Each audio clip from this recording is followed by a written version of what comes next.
मित्रांनो, नवीन व्हिडिओमध्ये तुमचे स्वागत आहे. आज आपण गाईचा गोठा बघणार आहोत मित्रांनो, बंदिस्त. चला तर बघूया आज गाईचा गोठ्याचं कसं नियोजन केलं आहे शेतकऱ्यांनी. कुठले दादा शेतकरी, गावाचं नाव सांगा, नाव सांगा तुमचं. कोटमगाव. कोटमगाव. तुमचं नाव? पंकज संजय पवार. पंकज संजय पवार. तुमच्या इथं यायचं असेल एखाद्या शेतकऱ्याला व्हिजिट द्यायला तर कुठून येऊ शकतो? आपल्या गावाशेजारीच एक लासलगाव मोठं मार्केट आहे, हां हां, तिथून यायचं. बरं बरं बरं. कोणाला विचारलं तरी सांगतील. हां हां हां. तुम्ही गोठ्याची सुरुवात केली तेव्हा किती गाई होत्या तुमच्याकडं?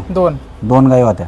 आणि साधारणतः शेड किती मोठं होतं किंवा छोटं होतं? याच्यापेक्षा छोटं होतं, किरकोळ होतं असं. आणि ज्या गाई होत्या त्या साध्या होत्या की याच्या होत्या? गावरान गाई होत्या तुमच्या. गावरान गाईपासून तुम्ही सुरुवात केली होती. तर आज साधारणतः किती गाई आहे तुमच्याकडं? आता 14 गाई. 14 गाई. तर कसं नियोजन करता तुम्ही त्यांचं? समजा हे शेड किती बाय कितीचं बांधलं तुम्ही केव्हा?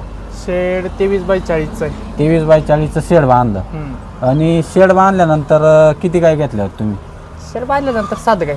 7 गाई घेतल्या होत्या. 7 गाईपासून तुम्ही म्हणजे स्टार्टिंगला 2 गाई घेतल्या, त्यानंतर 7 गाई सुरुवात केली तिथं. सध्या किती गाई आहे तुमच्याकडे? याच्या 9 आहे. 9 गाई याच्यात आहे. आणि काही दुसऱ्या आहे का? नाही, गावरानच बाकी. गावरान. आणि एकंदरीत कोणत्या गाई घेतल्या पाहिजे आपल्या? समजा दूध व्यवसाय करायचा आपल्याला, सुरुवात क्रॉस पासूनच केली पाहिजे. हां हां. त्याच्यानंतर एचएफ. हा का? बेस्ट आहे. मग त्याच्यानंतर क्वालिटीमध्ये उतरला पाहिजे. आणि तुम्ही खरेदी कुठून करता या गाई? तुम्हाला जर विकत घ्यायची असेल? लोणी मार्केट तर आहेच, पण इथं प्रॉपर चांदुरीचे व्यापारी आहे. हां हां. त्यांच्याकडून घ्यायले काय. हा का? त्यांच्याशी कॉन्टॅक्ट करून त्यांच्याशी. घ्या. तुम्ही गाय खरेदी करताना काय बघता नेमकं? कितव्या रूची का काय नेमकं काय बघता तुम्ही? मेन म्हणजे पहिले तर क्वालिटी. त्याच्यानंतर पहिलं दुसरं पहिल्या दुसऱ्या हिताची घेता तुम्ही? ती 2-4 वर्ष चालली पाहिजे, व्यवस्थित चालली पाहिजे. आणि एचएफ गाई आहे त्यांना भरण्यासाठी खूप प्रॉब्लेम येत आहे. समजा वाफेवर येत नाही किंवा या गोष्टी, तुम्हाला अडचणी आल्या का अशा काही? नाही, आजपर्यंत तर नाही आल्या. आजपर्यंत नाही आल्या, कारण की मिनरल मिक्सर आणि ते सर्व चालू आहे. हां हां. असं डॉक्टर ट्रीटमेंट पण. हां हां. आणि एवढ्यात गाय घेतली की विकत तुम्ही एखादी एचएफ वगैरे? घेतली ना. कधी आणलेली ती? कालच आणली. काल गाय आणलेली. आणि कितव्या रूची गाय आहे ती आता सध्या? ती दुसऱ्या रूची गाय. कितीला बसली तुम्हाला ती गाय? 72,000. 72,000 रुपयाला एक गाय. आणि चाऱ्याचं नियोजन कसं असतं तुमचं समजा उन्हाळ्याचं? आता सध्या तर गिन्नी गवत आहे आणि मुरघास. तर तुम्ही घरच्या शेतात मका केली होती का विकत घेतलेला आहे चारा? नाही, निम्मी त्या घरच्याच शेतात. बाकी विकत घेतलेली काही.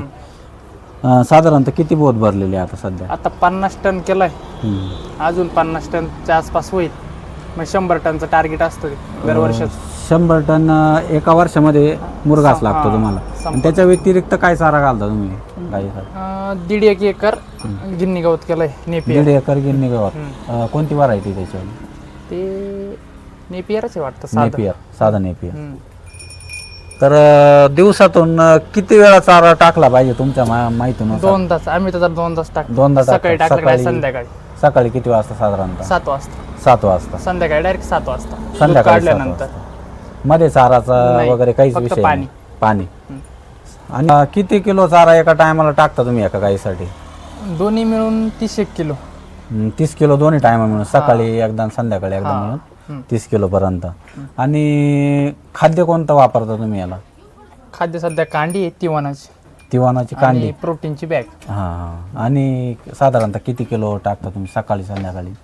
एका गाईचं नियोजन 3.5 ते 4 किलो कांडी टाईप एका वेळेस.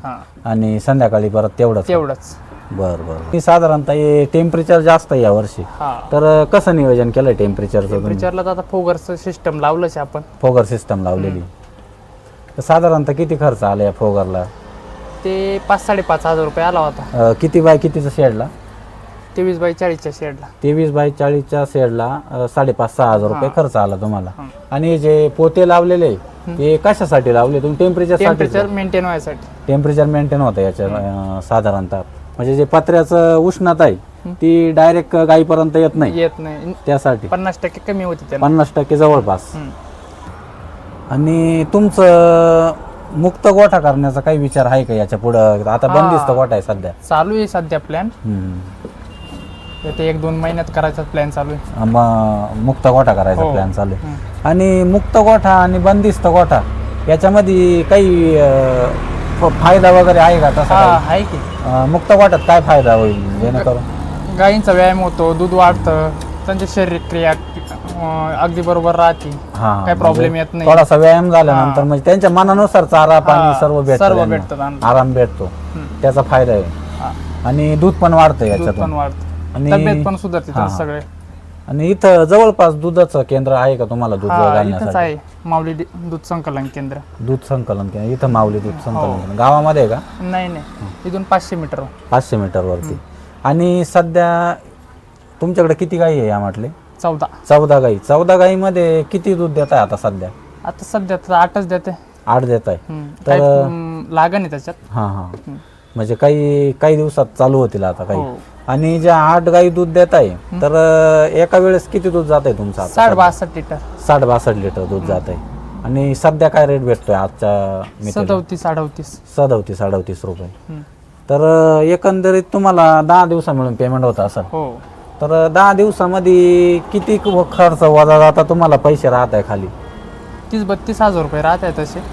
खर्च जाऊन 30-32 हजार रुपये चाऱ्याचं तुम्हाला नियोजन, 10 दिवसाला हा, मिळतं. चाऱ्याचं नियोजन पण आणि खाद्य पण त्याच्यात वगळता म्हणजे सगळा खर्च काढला तर 30-32 हजार रुपये तुम्हाला राहते. 10 दिवसाला खाली राहत आहे शिल्लक. तर महिन्याकाठी 90,000 रुपये. तर मग परवडेबलच म्हणायचं गाईचा व्यवसाय. हो. बघू शकता मित्रांनो, 14 गाईंचा गोठा आहे, बंदिस्त गोठा आहे. याच्या गाई आहे सर्व, बघू शकते या क्वालिटीच्या गाई आहे. ही गाय त्यांनी आजच विकत आणलेली आहे 72,000 रुपयाला. दुसऱ्या रुची गाय आहे मित्रांनो, बघू शकता याच्या व्हरायटीची गाय. बंदिस्त गोठ्याचं असं नियोजन आहे त्यांचं.